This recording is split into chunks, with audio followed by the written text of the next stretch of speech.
Hey everyone, welcome back to App Mentor.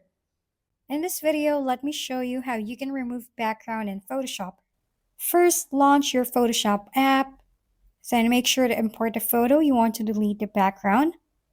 On the top part of your screen, go to select over here and click Subject, then add a layer mask. After that, you can add a solid color behind our subject.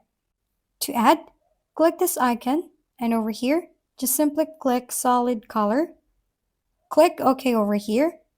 After picking the color you want, drag this layer with solid color under the image of the subject. Thank you for tuning in to App Mentor. If this video is helpful, please don't forget to like, hit the subscribe button, and leave a comment for any suggestions. See you on the next video!